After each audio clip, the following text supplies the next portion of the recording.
let's dive right in. We have lots to discuss, of course, but let's start with a very holistic question that I usually ask my guests for the first time here. Is what's your current assessment of the economy and the financial markets with all that's going on? Well, globally, we are heading into a recession, which won't bottom until about 2028. And most of this is basically created by decline in economic growth, etc. My concern would be that the Democrats in general will probably try to blame tariffs on Trump causing it, etc. But this is really a problem that is global in nature. You have, serious debt problems in Japan, but in Europe, a lot of people don't quite understand the whole euro versus dollar thing. When they were creating the euro, they actually came to me. I sat down with them, said, this is how we create a currency, etc.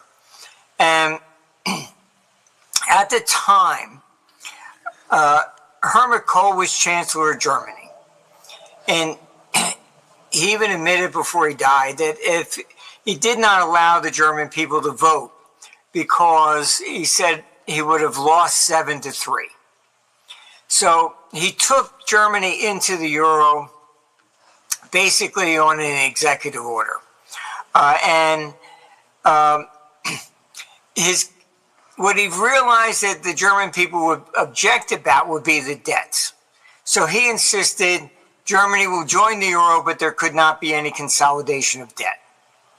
Now, this is what I warned them back then, that, this is going to tear the euro apart. And I was told back in 1998, we understand, we just have to get the euro in, and then we'll worry about the debts later. And here we are, 25, still nothing, all right, on the debt side. Now, for those that are traders would understand this. I mean, before, if you were bullish Germany and bearish Italy or whatever, you'd buy the currency of Germany and short the lira. All the euro did was it transferred that volatility from currencies to the bond markets. So since the debt was not consolidated, you now have people just trading the spreads. The bonds versus Italy or France or whatever. And so you really didn't accomplish anything. And as a major fund manager, I could pick up the phone and say, buy me $10 billion worth of treasuries. When it comes to Europe, I still have to make the same decisions I would make before the euro. Oh, let me see. Who do I want? Germany? Do I want Italy? Do I want France? You still got to make the same decisions. And this is what's tearing the euro apart. All right, and we saw the first real risk back in 2010 when Greece got into trouble. What happened? The traders immediately, everybody made a lot of money, shorting Greece. And then it's like, okay, who's next? Oh, Spain, Portugal, Italy, This is the way capital moves. And I would suggest, reading Herbert Hoover's memoirs. They're free, it's online. To read the chapter from 1931. What caused the Great Depression was a debt crisis. All of Europe basically defaulted, even Canada defaulted. And what creates a depression is a debt crisis, not stock market crash. Stock market, you can take it down, 70%. Not everybody's involved in that. When you're talking about debt is about 10 times that of equity.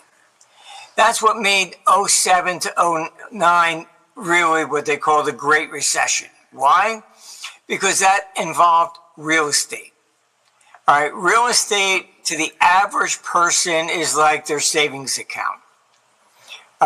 Everything shows that as long as real estate's going up, people will spend more freely. They feel that they made money on their house or whatever. If the real estate goes down, All right. Even if they're still earning the same amount of money, they spend less. All right. They feel that they've lost money. It's kind of viewed as their savings account. So when the banks created these mortgage-backed securities, they were really, playing around with fire.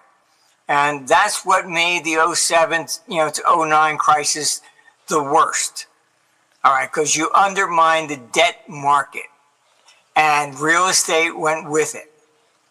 So a stock market crash going down 20%, 30%, 40%, doesn't take down the whole economy. It's you got to look at who was really at stake here. So if you look at the Great Depression, like I said, read 1931, 9,000 banks failed. Goldman Sachs was selling foreign bonds to mom and pops. All right, so they lost a ton of money, and so that's the real distinction here. And so when I say we're going into this recessionary period into 2028, what makes it more serious that I'm concerned about is that it's also involving sovereign debts. And, if General Motors goes bust, everything's sold off at auction, you get some of your money back. All right. When a government goes bust, you get nothing. It's unsecured debt. That's it. So, and the danger with them is always that there is no rule of law. Italy, when it got into trouble and you bought 30-day paper and they couldn't pay it, oh, okay, we're just converting that to 10 years. I didn't default, even during the Depression, the city of Detroit defaulted. But they say nobody ever defaulted. True, because they eventually paid it off with inflation, 1963. So if you were looking to get your money in 1937, I think you would have starved to death. All right. So, that's the big, I would say, distinction. When you're talking about a debt crisis versus a stock market crash, they're substantially different. And that's what I'm concerned about going into 2028. You see this in Europe. And look, you have people like Macron beating the war drums, talking about, there was Hermann Göring, the German field marshal, was put on trial in Nuremberg. And they asked him, how did you get all the German people to follow? He says, oh, that's easy. Just tell them they're going to be attacked, and pacifists are for the enemy, and nationalists. We have to defend our country. Macron's using that very same thing. Oh, he's handing out proposals on how to survive an invasion from Russia. And you have the head of the EU out there basically saying if Ukraine falls, all of Europe falls. What are they doing? All right. It's the debt crisis. They know this is unsustainable. All right. And governments fail when you're in these Ponzi schemes, when you cannot sell the new debt to pay off the old. All right, that's when it all comes crashing down. That's where Europe's at. So they're beating the war drums, and there's always been this anti-Americanism in Europe anyhow. I had published a report. The CIA actually created the European Union. They funded it. The declassified documents are out. And from their perspective, they wanted Europe to be unified as a defense against communism. And de Gaulle basically had this complex, they call it a Napoleon complex, that since Napoleon lost, France has always wanted to be the leader of Europe. So the U.S. had to threaten de Gaulle, who was against joining Europe. He finally agreed. He had accepted Germany in, but not the British. This goes back to Waterloo, and Britain couldn't join the EU until de Gaulle died. I mean, that's how these petty things, go on for a long time. In 1966, he ordered all, I want all American troops out of France. And they questioned, well, does that include all the dead ones that are buried there, he ordered all NATO, no nuclear arms in France. France is now the third largest nuclear power, all on their own. You have Macron out there telling Germany, we don't need America, we'll extend our nuclear umbrella to protect Germany. So this is the same thing. It's just systemic. It's been going on for a very long time. And, when we were going to open our office in Geneva back in 1985, back then our reports would go out over telex. And it was $75 to receive just one, okay, down like in the Middle East. So that's why we became like the biggest and institutional, because nobody else could afford it, really.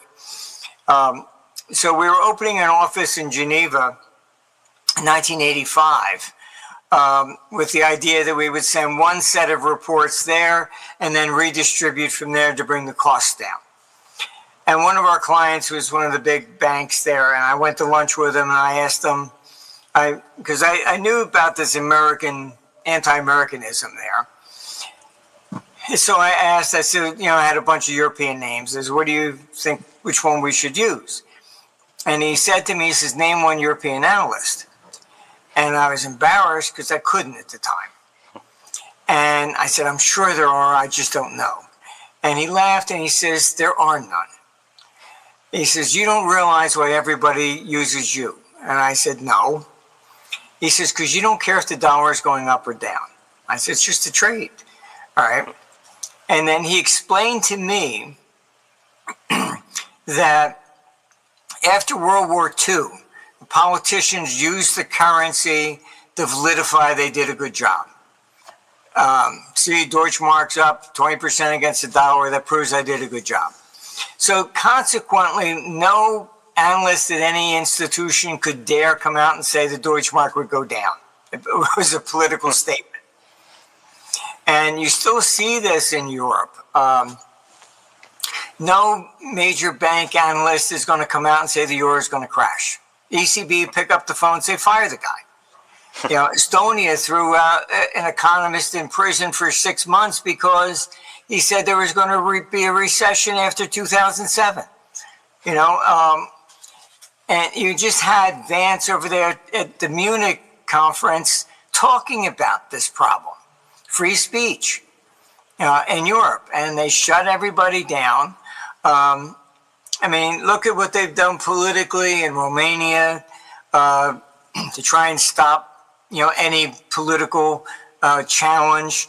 We've just gotten that out of France with a court, trying to ban Le Pen for 5 years from running when she's the front runner for 27 already. It's the same thing that, the Democrats did against Trump. The left is generally just at a point of they're really desperate.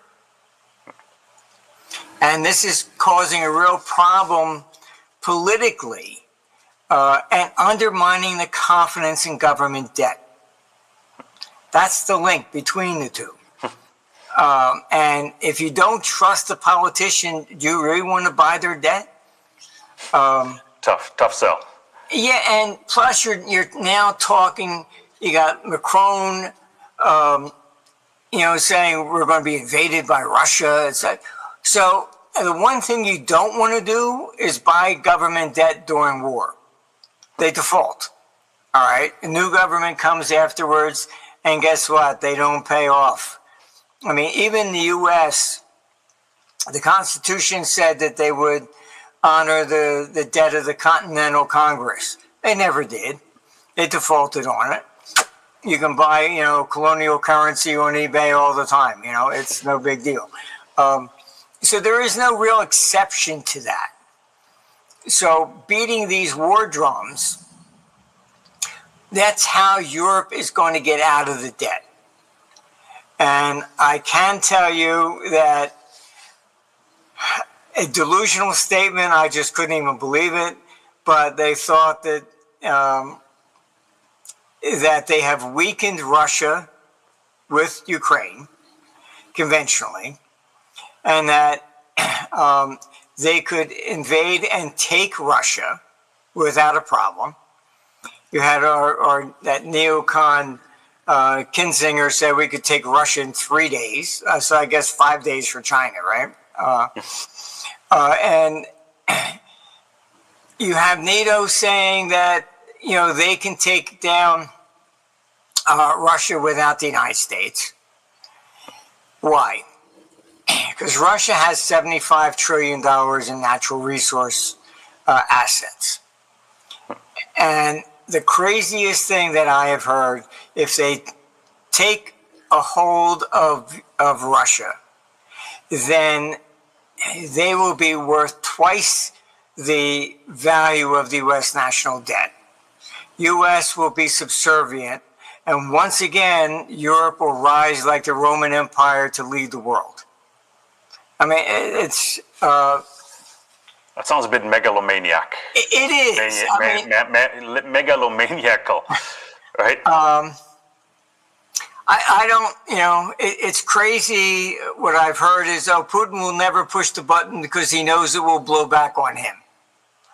I've heard every excuse under the book. I mean, it's like, because they're desperate, they know they're losing power. So they come up with these crazy ideas, I guess. Martin, I have to follow up just on that point. Like you said, Europe is trying to get out of debt with, is it warmongering or actual war? That's the question. It seems to be actual war.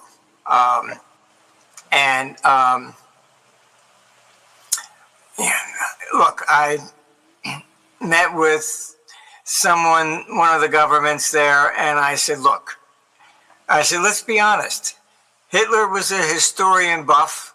He didn't bomb any of the monuments, and he stole all the art. He maybe killed a bunch of people, but he seemed to like those aspects. I said he didn't bomb Paris because he said it was a pretty city.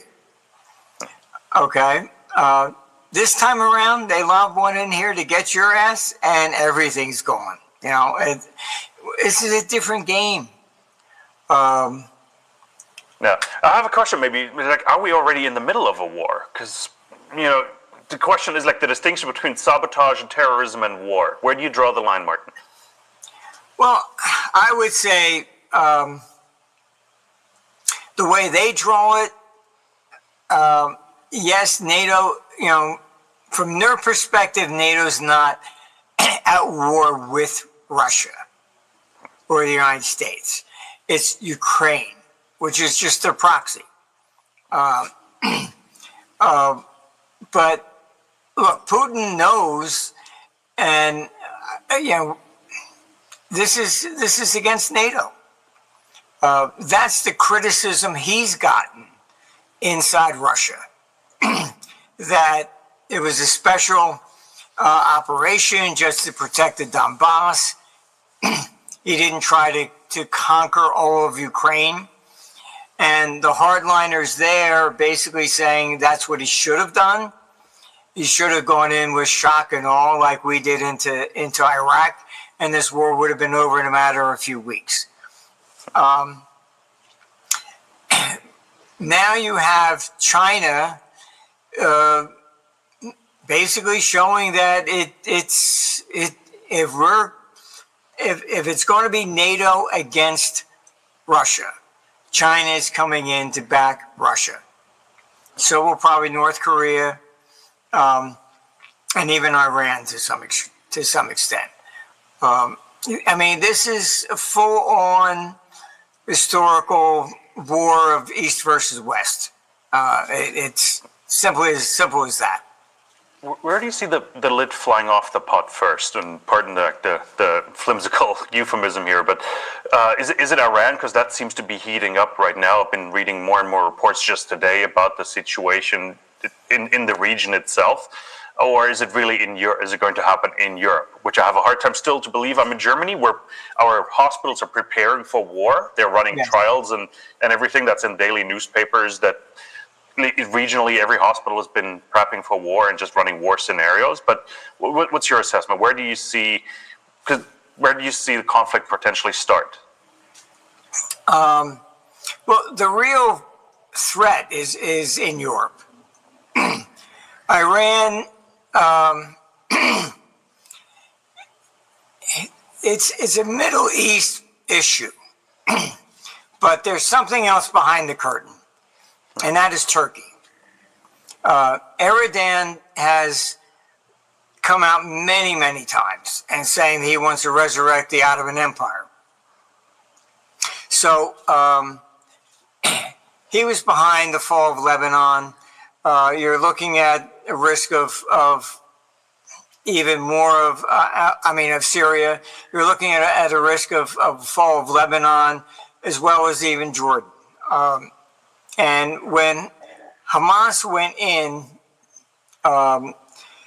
into Israel in that attack, he came out and was basically, pretending to be like the Caliph practically.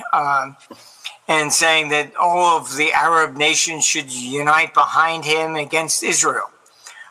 So you definitely have a Middle East problem here.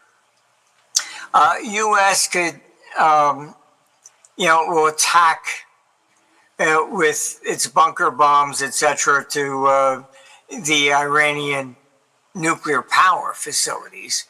But I think, Turkey has the largest army in the Middle East, and it's also at odds with Greece.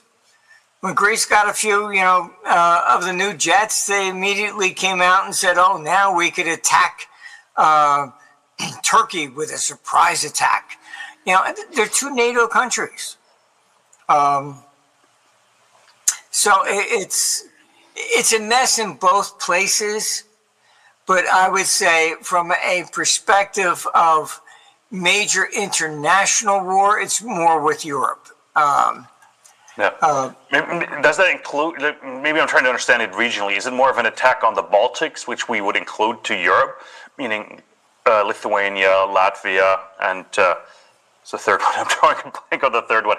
But is that more this region? Because Poland is massively ramping up. They're obviously expecting something to happen.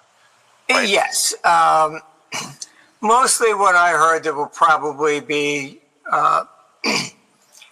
if there's any country that's going to start first, it will probably be in Poland. You have the former prime minister from Estonia. She's now up there in the EU. And she's the one that even came out and said Russia's too big and needs to be broken up. You're just dealing with hatred, absolute raw hatred that has existed for a long time. I mean, I've dealt around the world. I mean, even you take the Middle East. This is a religious war.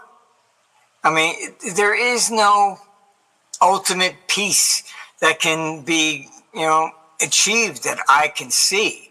I mean, this is kind of like Ireland in the Protestants versus the Catholics. I mean, it's when you're dealing with these types of issues, it's not something that's negotiable, from what I can tell. I was called in by the Yugoslav government before it fell. And, and the thing that I was told there, oh, you know what they did to us? They killed like 600 of us and threw us in a common grave. And I thought I missed something on the news. I said, oh my God. I said, when was that? Oh, about 700 years ago. I said, oh, okay, that one, the same thing in Ukraine. I mean, look, we've had employees in Ukraine on both sides, in Kiev and Donetsk. We'll not even talk to each other. We had a conference in Greece, and the one from Kiev refused to fly back the fastest way because it was a stopover in Moscow. Just wouldn't do it. Spent twice the amount of time to try and get home, 3 connecting flights, etc. If you brought, honestly, a bottle of Russian vodka to dinner in Kiev, they'd smash it over your head. The hatred it's just systemic. There's no discussing this. I've tried. But this is what you're dealing with. Look at France versus England. All right. They put the train in underneath the channel. Where did the English bring it to? Waterloo Station. All right. There's some symbolism in there, yeah. Yeah, when France joined the euro, they said nobody can issue a coin that celebrated Napoleon's defeat at Waterloo. But they also insulted Belgium. They said, oh, Belgium was a country created by the British to annoy the French. So Belgium issued a commemorative coin celebrating the defeat of Napoleon. I mean, these things just go on and on and on. I mean, we don't have it so much in the United States. And when they were forming the euro, I even said that to them. I said, you don't understand what made the United States great? I said, it was discrimination. And they said, oh, how could you possibly say that? I said, because it was fair. Whoever was off the boat, the last didn't get a job until they spoke English. So I said, you talk to an American, you ask him what he is. Oh, I'm half German, I'm half Irish, whatever. You don't see that here in Europe. It's the language that keeps everybody separate. It's more than economics. The second generation over here, they all intermarried. It was no big deal. That's why, I had watched even a documentary on FDR. He went to Boston to try and justify going into World War II, and they're mostly Irish there, and they refused. They said, you really expect us to send our children over there to defend the British after what they did to Ireland? These types of resentments, they linger for a long time. And talking about which, just trying to maybe segue, we need to talk Asia real quick as well, because Pete Hegseth is in Asia right now. He's in Manila in the Philippines, and he also made an interesting statement about Taiwan, which I didn't really expect to be as clear as it was, but they're supporting Taiwan moving forward. I personally expected it to be a bit of a trade-off here. Maybe we'll get Ukraine, you get Taiwan sort of situation, or we'll get peace in the Middle East, meaning Iran, but you get Taiwan sort of a bit of a trade-off. Like, what's your assessment there? Like, with Japan, South Korea, the Philippines, the U.S. has a bit of a stronghold in Asia as well. That costs them a lot of money, coming back to what Trump has been trying to do in Europe. How does that fit into the overall narrative that we haven't really touched on and never really discussed on our channel either? Honestly, everything was fine until the Biden administration. It was a silent agreement of one China, all right? And as long as you had that, then China didn't need to take Taiwan. You have to understand Asian culture. It is it's about saving face, and you can't slap China in the face and say no, you can't take Taiwan, blah blah blah. Now they have to. So they were perfectly fine before. And, look, the Biden administration was taken over by the neocons. And Blinken, look, that's what created the BRICS. Blinken was a complete idiot. He wanted to remove Russia from the SWIFT system. And then even threatened China. Well, if you help Russia, we'll do that to you. Oh, really? Okay. Voila. The BRICS is created. It was geopolitical. All right. You're not, they set up an alternative system, and the Biden administration basically destroyed the global economy. So this is what we're really facing. And back when Russia did go into Crimea, Obama tried that. He went to SWIFT to say remove them, and SWIFT refused to do so. You're not going to turn this into a weapon. So what did they do? They replaced the head of SWIFT in 2019. And he goes, oh, okay, fine. I could use the swimming pool in my backyard, and he just did whatever he was told. So Asia is, unfortunately, I think you will see war there with Taiwan. You can't basically throw it in their face, because now they do have to respond. It's just the Asian culture. If they don't, then they appear weak. All right. So that's what that was. Hexeth stating that is that really just throwing water in their face or slapping them with the white glove? Is that sort of what that was? Yeah, pretty much. I mean, I don't. I disagree with that. I disagree with Trump rejecting Putin's offer.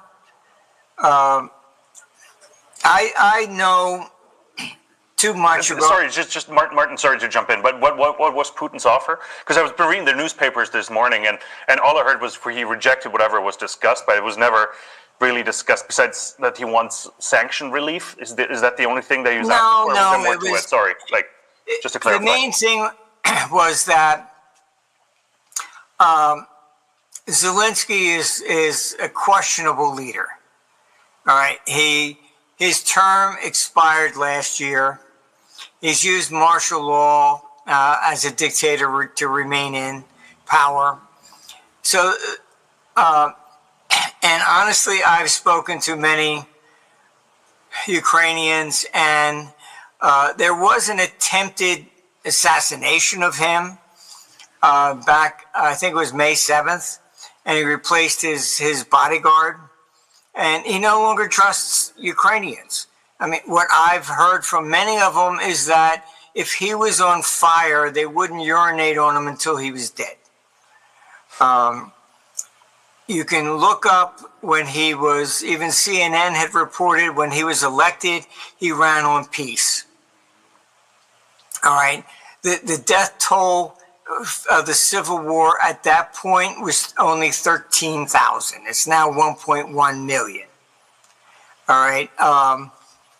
And so what Putin has said is that he wanted him removed. The UN should put in a temporary government and control it. And then any peace deal would then be negotiated with the United Nations and ending it. All right. I think Trump was seriously wrong in rejecting that. I think it was a reasonable thing, because speaking to the Ukrainians that I know, whatever he does not necessarily represent the people. They see him basically as a puppet of the neocons and oligarchs. And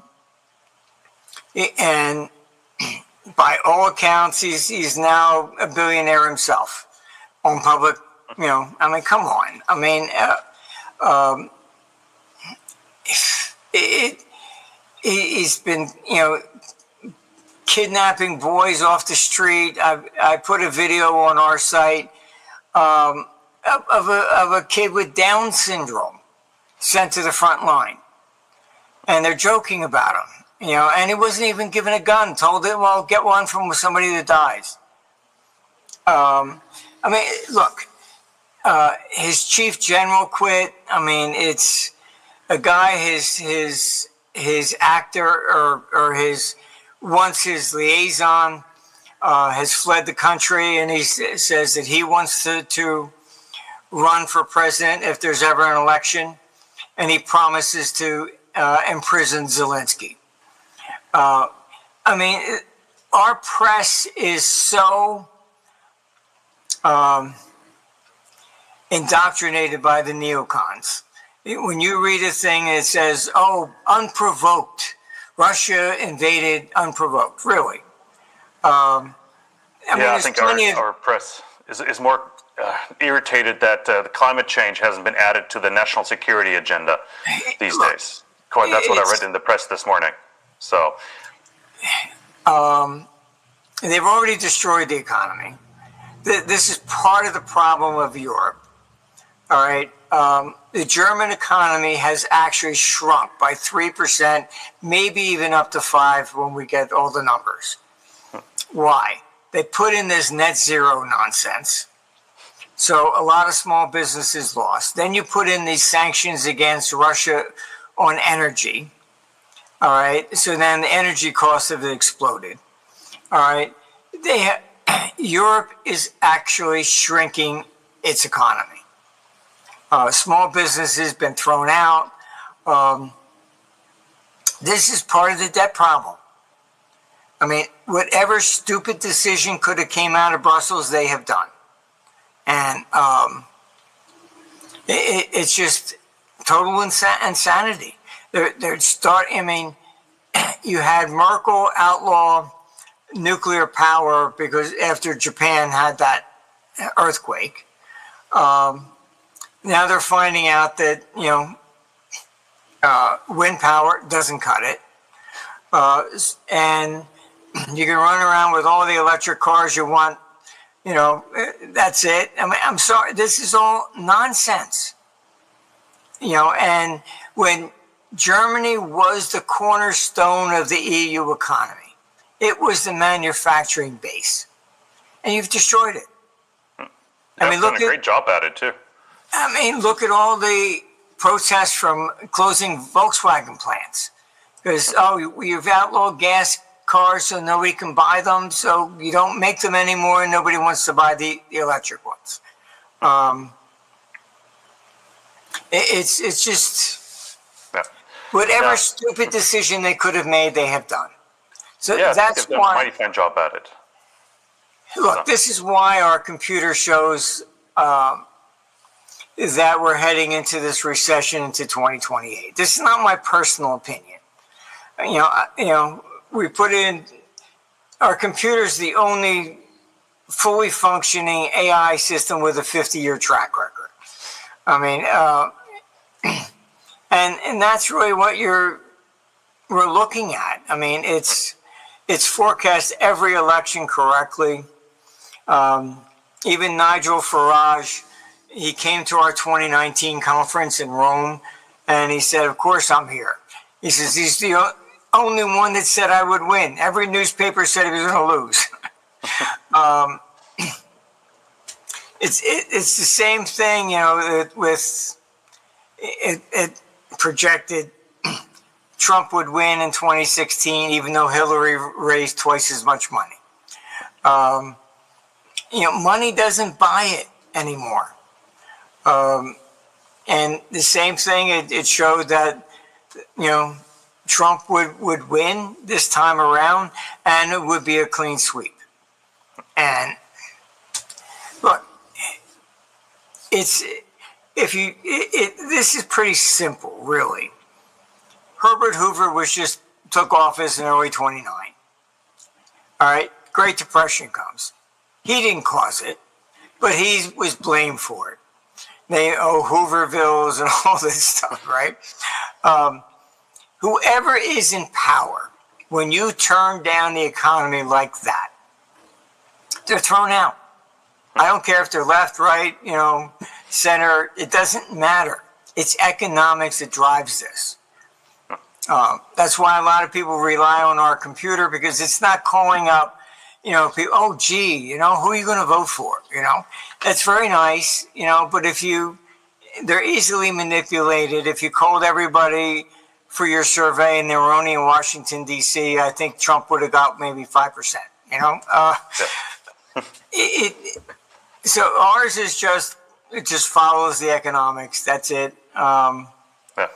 Can I ask you, Martin, maybe as a last question to our conversation here, but we need to talk about gold, of course. So what is gold now with the explosive move that we've seen really forecasting? What's it telling us? What's your computer, what's Socrates telling you about gold, and why is gold behaving that way? Look, when gold peaked in 1980, it went down for 19 years. National debt went up, inflation went up, etc. That does not move gold. If you look at gold, it rose from $100.76 to $400 by 79, December 79. Went from 400 to 875 in the last 6 weeks. Why? That's when Russia invaded Afghanistan. It's geopolitical. All right. The whole BRICS thing. All right. They're not buying gold, these central banks, and we advise a lot of them. They don't care if it goes up or down. That's not the issue. The issue is you go into war. What happens? They're going to default on the debt. China owns 10% of the U.S. national debt. All right. You really think that, and U.S. is threatening war with China all the time? They're not going to pay that debt. So they've been dumping it. All right. They've been buying gold. Why gold? Because it's neutral. They're not speculators. They're not like a retail, it's going to go up $10 this week, That's not the issue. They don't care if it's going down. All right. They're just basically getting out of debt, not just the dollar, but also Europe. Japan just sold, over 50 billion worth of euro debt. You can beat the drums all you want, I'm not going to buy your debt because you're not going to pay it. So gold has been rising as a geopolitical threat rises. That's the whole real backdrop to gold. And, inflation, the average person doesn't sit there and look at the CPI number, every month. It's, I remember my mother, watching the TV back in the 80s. And they said, inflation's down. And how come it cost me more this month than it did last month? That's the way they look at it. Yeah. Well, the average American, or 62% in the U.S., can only absorb a $2,000 shock. So nobody can buy an ounce of gold if it's at $3,000, if that makes sense. Yeah, right? Look, it's... to your point. This is what you're really looking at. Take silver, for example. Why is it? And people, it's being manipulated. No, if you buy silver in London, there's a 20% VAT tax on top. Here I'm in Florida, a lot of southern states, there's no sales tax on gold or silver. In Europe, there's generally at least a VAT tax on silver. Taxes, and we're not talking about 1 or 2% stuff here. You're talking about 20%. 19 in Germany, yes. Yeah, it's these things are important to understand, and So gold has more of a lift from it internationally, mainly also because of taxation, etc. But this is the world we live in right now. They do know, they're not stupid, that they know people are using gold. My concern about Europe will be that you're looking at capital controls. After, just look at the charts of the stock markets from World War I. They immediately shut everything down.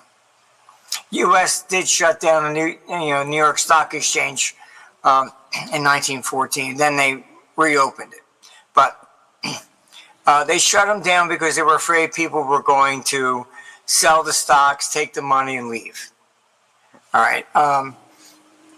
Most people don't realize, but in 1914, the world was much more connected than we are today. The same stocks, bonds, etc., traded on the St. Petersburg Exchange in Russia, in Germany, in London, in Paris, as in New York. So there was a lot of arbitrage because it was the same instrument. You could buy or sell against one currency versus the other. And that's why I recommend just read Herbert Hoover's 1931. And he says that capital acted like a loose cannon on the deck of a ship in the middle of like a hurricane. He says it was shooting off in every which direction so fast we couldn't form a committee quick enough to figure out why. As one country would basically default, gold and everything would be fleeing to another one. That's what you're seeing now. Why are gold reserves being moved from Europe to America? It's the same thing. All right. U.S., as I've said, was bankrupt in 1896. The Treasury, J.P. Morgan had to lend $100 million in gold to bail it out. By the end of World War I, we were the financial capital of the world. By the end of World War II, the U.S. ended up with 76% of the entire official gold reserves because it all came here. We got tanks running down the streets, blowing up. You're not going to leave your money in the bank there. All right, you move it. And that's what we're seeing right now. Yeah, exactly. It's not tariff fears. The more they beat the war drums, and this is why the EU is also talking about pushing through the digital currency. Cancel all the paper currency. You then can't have bank runs. You eliminate that. They get some total control. They can now control not only what you can buy, but can you even get it out of the country? So their push to this digital currency is part of the capital control. So I strongly advise watch that. If you want to get money out, you better do it beforehand. Okay. Martin, we got to wrap this up here. We're running a bit long, but it's super educational, super insightful. Maybe it's just one piece of advice you have for our audience for the next maybe 6 to 12 months, market related to a degree. Like, what would you suggest? Well, you're going to get a bit of a pullback after March and April, just for like a couple months. But then we're probably going to see things percolating back up again after, I would say from May on. You also have elections there in Poland in May. I think they're the 18th. So all these things are going to be really coming together and creating more uncertainty for the future. And that's volatility. So we're showing, capital flows quite expanding aggressively into 2028.